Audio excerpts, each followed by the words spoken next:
आज दुनिया में एक महामारी फैली है। नहीं, मैं किसी वायरस की बात नहीं कर रहा।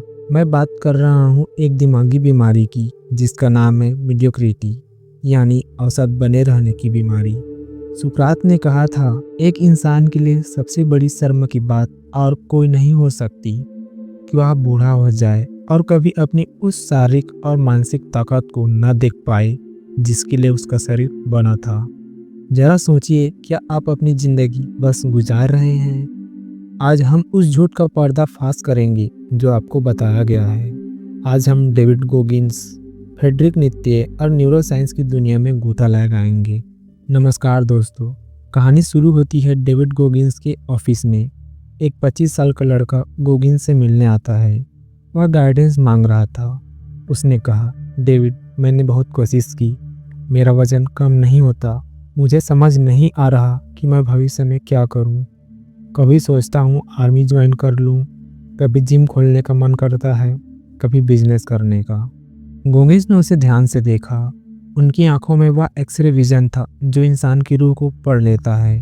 गोगिंस कहते हैं, मैंने उससे सब कुछ पर्सनल सवाल किए और 5 मिनट में मुझे सब समझ आ गया। उस लड़के की समस्या उसका वजन नहीं था, उसकी समस्या उसका कैरियर नहीं था। उसकी समस्या यह थी कि उसने ज़िंदगी में हथियार डाल दिए थे। जब भी कुछ कठिन होता वह रास्ता बदल लेता, जब भी दर्द होता वह पीछे हट जाता। उसके अंदर किसी भी चैलेंज को फेस करने का कॉन्फिडेंस नहीं बचा था। और इसे ही कहते हैं मिटकी, बस किसी तरह काम चल जाए वाली सोच। क्या यह कहानी आपको जानी पहचानी नहीं लगती? हम सब एक ऐसी दुनिया में रहना चाहते हैं जहां हमें कोई चैलेंज ना करे। अक्सर स्टूडेंट्स को कहा जाता है, बस उतना ही पढ़ लो जितने में एग्ज़ाम में पास हो जाएं। बस ऐसी नौकरी ढूंढ लो जहां सुकून हो। हमने कंफर्ट को अपना भगवान मान लिया है। लेकिन यहाँ एक मनोवैज्ञानिक तथ्य है जिसे द फ्रॉग ब्रेन बायस कहते हैं। आपका दिमाग, विशेष रूप से आपका पुराना दिमाग, लिम्बिक सिस्टम, महान बनने के लिए डिज़ाइन नहीं किया गया है।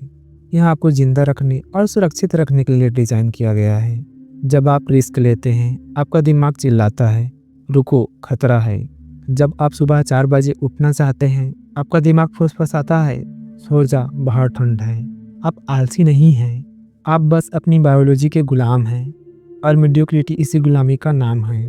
और सच यह है, आप एवरेज लोगों के बीच में बेस्ट दिखना चाहती हैं। इसलिए आप अपने आसपास कमज़ोर लोगों को इकट्ठा कर लेते हैं ताकि आपका अहंकार सुरक्षित रहे। लेकिन फ्रेडरिक नित्शे ने कहा था, बिकेम हु यू आर। वह बनो जो तुम असल में हो, और जो तुम हो वह आराम की मखमल में नहीं बल्कि संघर्ष की आग में मिलेगा। यह सिर्फ हवाई बातें नहीं हैं। स्टैनफोर्ड यूनिवर्सिटी के न्यूरोसाइंटिस्ट डॉक्टर एंड्री हुबरमैन ने हाल ही में एक खोज की है।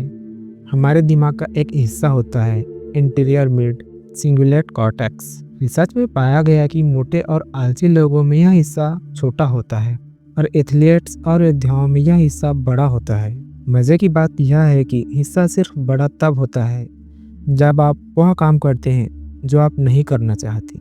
जब आप मन मारकर जिम जाते हैं या ठंडे पानी से नहाते हैं तो यह हिस्सा फिजिकली बड़ा होता है। यह आपकी विल पावर की मसल है। यानी अगर आप संघर्ष नहीं कर रहे हैं तो आपका दिमाग लिटरली सिकुड़ रहा है। तो फिर वह 1% लोग कौन हैं जो दुनिया बदलते हैं? क्या उनके पास कोई जादुई शक्ति है? नहीं, फ़र्क सिर्फ एक है, सहनशीलता, दर्द सहने की क्षमता। बहुत कम लोग हैं जो शीशे में खुद से कहते हैं, मुझे फ़र्क नहीं पड़ता कि यह संभव है या नहीं, मुझे मतलब है कि क्या मैं इसके लिए अपनी जान लगा सकता हूँ। वे परिणाम के लिए नहीं बल्कि सेल्फ डिस्कवरी, आत्म खोज के लिए लड़ते हैं। गोगिंस कहते हैं, अगर आपको इन टॉप 1% लोगों के बीच में रहना पड़े जो लगातार एक पर्वत के बाद दूसरा पर्वत नापते हैं, तो आप उनका साथ बर्दाश्त नहीं कर पाओगे। क्यों? क्योंकि उनके सामने आपका डर, आपका खोखलापन और आपकी बहानेबाजी नंगी हो जाएगी। उनकी आग में आपका अहंकार जल जाएगा।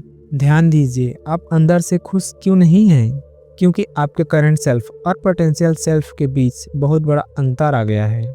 आप जानते हैं कि आप बेहतर कर सकते हैं, लेकिन आप कर नहीं रहे हैं। यह जो खालीपन है, इसे भरने के लिए आप क्या करते हैं? रील्स स्क्रॉल करते हैं, जंक फूड खाते हैं, नशा करते हैं। यह सब उस दर्द को शून्य करने के तरीके हैं जो आपकी अपनी आत्मा आपको दे रही है। अब मैं आपको उस दुनिया में ले चलता हूँ जिसके बारे में डेविड गोगिंस बात करते हैं। वह दुनिया जो डर के दूसरे छोर पर है। सैन डियागो की वह सरहद रात। डेविड गोगिंस ने एक पागलपन भरा फैसला लिया। बिना किसी खास ट्रेनिंग के, बिना किसी सपोर्ट क्रू के उन्होंने 100 माइल्स 160 किलोमीटर की रेस दौड़ना शुरू किया। 24 घंटे का लक्ष्य, शुरुआत जोश में हुई। निमिसिल की ट्रेनिंग काम आई। दौड़ते रहे। 12 घंटों के अंदर उन्होंने किसी तरह 112 किलोमीटर पूरे कर लिए, लेकिन फिर 112 किलोमीटर के बाद शरीर ने जवाब दे दिया। गोगिंस कुर्सी पर बैठ गए।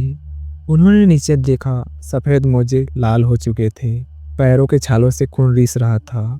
जब वह वॉशरूम गए तो देखा कि वह यूरिन नहीं बल्कि खून निकल रहे थे। किडनी फेल हो रही थी। फेफड़ों में खून भर रहा था। हड्डियां चटकने की कगार पर थी। हर तर्क, हर लॉजिक, हर डॉक्टर यही कहा था, रुक जाओ वरना मर जाओगे। उनका मन चिल्ला रहा था, तुम यहाँ क्यों हो? तुम कितने बेवकूफ़ हो? बिना ट्रेनिंग के 160 किलोमीटर क्यों? यही वह पल है, यही वह खाई है जहाँ 99.9% लोग लौट आते हैं। गोगिंस ने अपने मन को जवाब देने की कोशिश की। मैं यहाँ चैरिटी के लिए कर रहा हूँ। मन ने कहा, बकवास। कोई भी चैरिटी के लिए अपनी जान नहीं देता। मैं लोगों को इंस्पायर करना चाहता हूँ। मन ने कहा, झूठ, तुम दर्द में हो, बस करो। अगले 4 घंटे वह कुर्सी पर बैठे रहे, कांपते हुए, रोते हुए।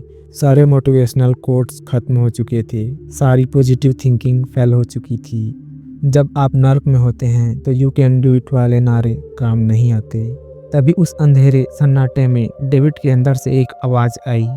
कोई लॉजिक नहीं, कोई बहाना नहीं, बस एक कच्चा जानवर जैसा सच। उसने खुद से कहा, because I am one hard mother. उस एक वाक्य ने सब बदल दिया। यह कोई मोटिवेशन नहीं था, यह आइडेंटिटी शिफ्ट था। अचानक शरीर में एड्रेनालाइन दौड़ गया। दर्द अभी भी था, हड्डियां अभी भी टूटी थी, लेकिन अब सहने वाला बदल चुका था। उन्होंने टेप से अपने पैरों को बांधा, खड़े हुए चलना शुरू किया। 113 किलोमीटर, 120, 140, और उन्होंने वह रेस पूरी की। गोगिंस कहते हैं, जब रेस खत्म हुई तो मैंने उस कुर्सी पर बैठकर एक नई दुनिया देखी। मुझे समझ आ गया कि मेरा मन कितनी भी डरावनी तस्वीर बना ले, मैं उसे पार कर सकता हूँ। यह थी द 40 रूल्स की खोज। जब आपका दिमाग कहता है कि आप पूरी तरह से थक चुके हैं, तब दरअसल आपने अपनी क्षमता का सिर्फ 40% ही इस्तेमाल किया होता है। बाकी का 60% अभी भी रिजर्व टैंक में है। स्टोइक फिलोसोफर मार्कस ऑरेलियस कहते थे, बाधा ही रास्ता है। और यहाँ एक बहुत गहरा मनोवैज्ञानिक सिद्धांत काम करता है, जिसे कहते हैं द पेन पैराडॉक्स, दर्द का विरोधाभास।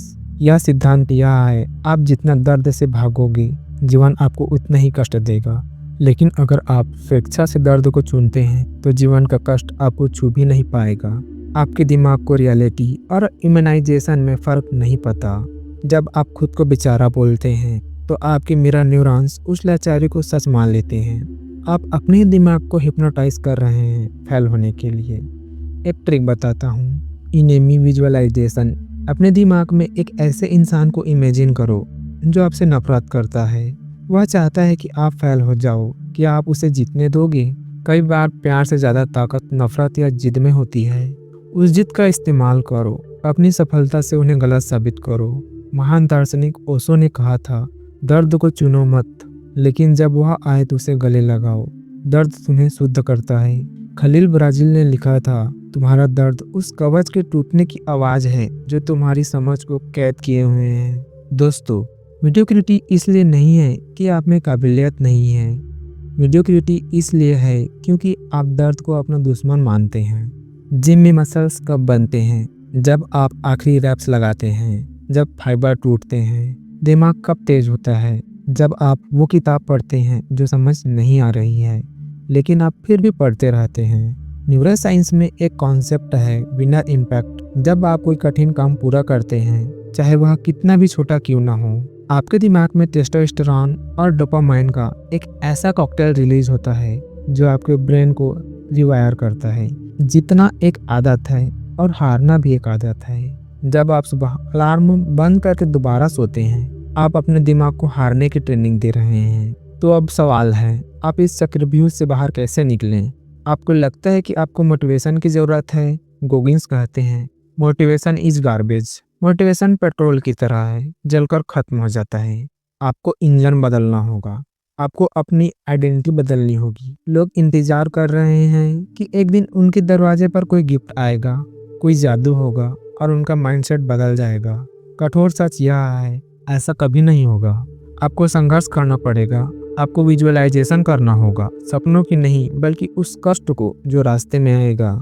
बीजे फोक कहते हैं, जो स्टैनफोर्ड में बिहेवियरल साइंटिस्ट हैं, कहते हैं बदलाव बड़े सपनों से नहीं बल्कि सूक्ष्म आदतों टाइनी हैबिट से आती है। लेकिन गोगिंस का तरीका थोड़ा अलग है।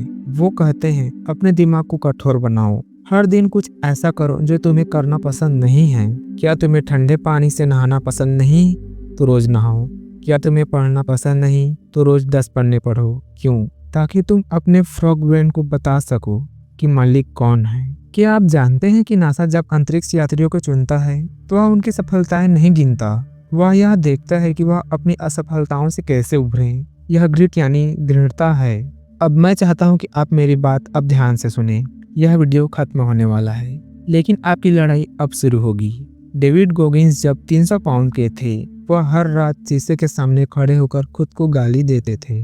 वो इसे अकाउंटेबिलिटी मिरर कहते थे। वो खुद से झूठ नहीं बोलते थे कि मैं हेल्थी हूँ। वह कहते थे कि तुम मोटे हो, तुम आलसी हो और तुम अपनी जिंदगी बर्बाद कर रहे हो। आपको भी आज रात यही करना होगा।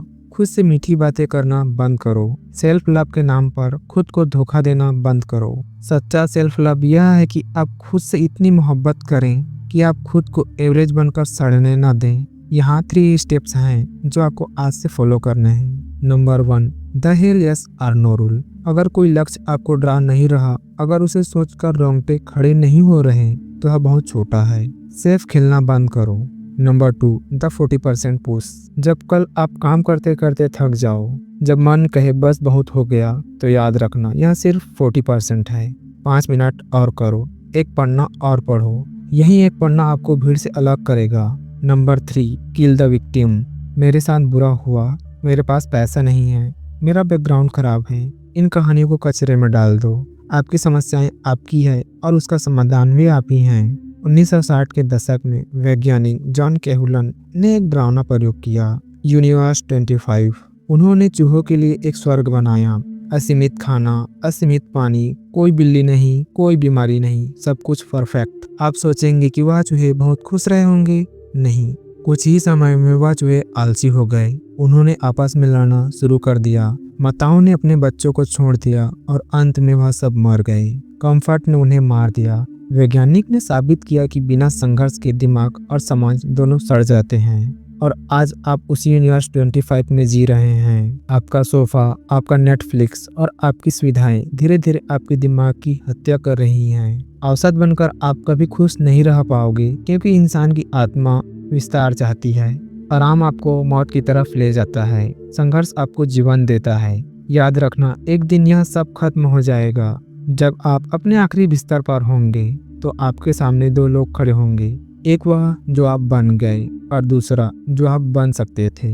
अगर इन दोनों अजनबियों के बीच बहुत बड़ा अंतर हुआ तो वह होगा असली नरक। लेकिन अगर वह दोनों एक जैसे दिखें, अगर आपने अपनी पूरी क्षमता को निचोड़ लिया, तो वह होगा स्वर्ग। चुनाव आपका है। इस वीडियो को अभी लाइक मत करो, सब्सक्राइब भी मत करो अगर आप सीरियस नहीं हैं। लेकिन अगर आपके अंदर वह आग है, अगर आप उस मीडियोक्रिटी वायरस को मारने के लिए तैयार हो, तो कमेंट बॉक्स में जाकर अपनी उपस्थिति दर्ज कराओ। सिर्फ अपना शहर या स्टेट लिखो जहां से आप यह वीडियो देख रहे हो। देखते हैं कि भारत और दुनिया के किस कोने में वह 1% शेर छिपे बैठे हैं।